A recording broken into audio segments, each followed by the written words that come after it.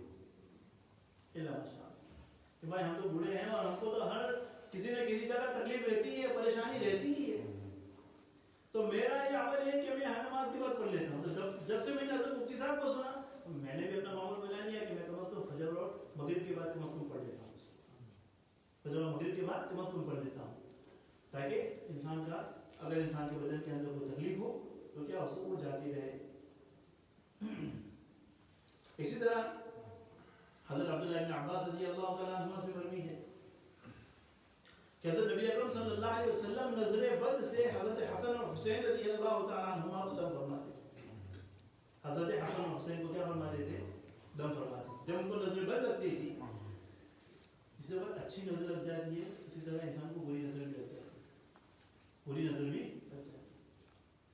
جب بری نظر لگ سکتی ہے تو اچھی نظر بھی لگ سکتی ہے. اسی لیے لوگ جب بچے پیدا ہوتے تھے لوگ اپنے بچوں کو کس کے پاس لاتے تھے؟ حضرت نبی علیہ السلام کے پاس لاتے تھے.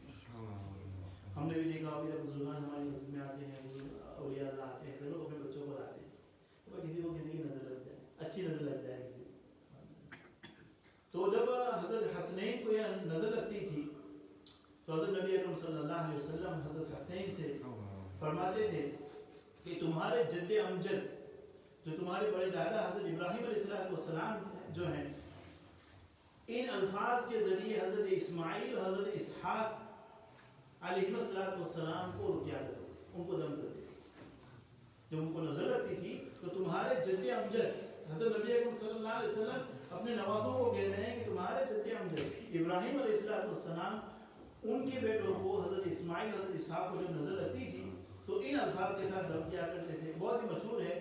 تو نظر بد کے لیے دعا بہت ہی اکثیر ہے علماء کے کہ انسان کو موعظتین پڑھے درود شریف کے ساتھ اور یہ دعا پڑھے اعوذ بکلمات اللہ تامتہ, اعوذ بکلمات اللہ تامتہ من کل شیطان وہامتہ ومن کل عین لامتہ. یہ دعا ہے. کیا مطلب ہے کہ اللہ تعالیٰ کے تمام کلمات کے ذریعے میں اللہ کی پناہ چاہتا ہوں. تمام کلمات کے ذریعے اللہ کی کیا چاہتا ہوں؟ پناہ چاہتا ہوں. ہر شیطان سے, ہر زہریلے جانور سے جو تکلیف پہنچانے والے جانور, اور ہر نظر بد سے. بہت آسان ہے, مل جاتی ہے دعا.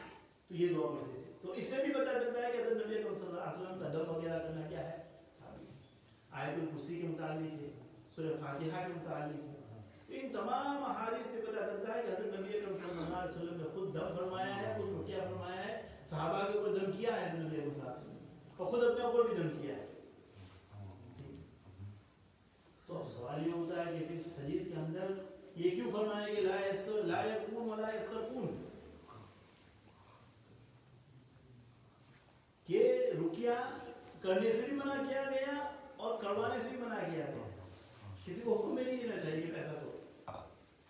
تو شاہ عبداللہ محدث دہلوی رحمۃ اللہ علیہ نے اس کا جواب یہ لکھا ہے کہ اس سے وہ زمانے جاہلیت کا وہ رقیہ ہو رہا ہے جو لوگ زمانے جاہلیت میں کرتے ہیں, جس میں بتوں کے نام استعمال کیے جاتے ہیں, آئیڈلس کے نام استعمال کیے جاتے ہیں.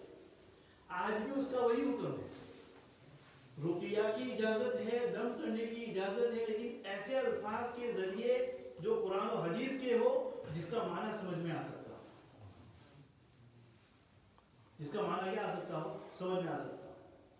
اگر کوئی انسان ایسے الفاظ کے ذریعے رقیہ کرتا ہے کہ جس کا معنی واضح نہیں ہے, جنتر منتر بنانے کیا یہ کرتا ہے اپنی زبان کے اندر, وہ سارے ایسے ہوتے ہیں پر یہ پتہ نہیں کیا یہ کرتے ہیں, تو کہا کہ اس کی اجازت, یا ایسے الفاظ استعمال کر رہا ہے جس میں شرک والے الفاظ ہو, شیاطین کو خوش کرنے والے الفاظ ہو. ہاں, یہ بلیک میجک کیا ہوتا ہے؟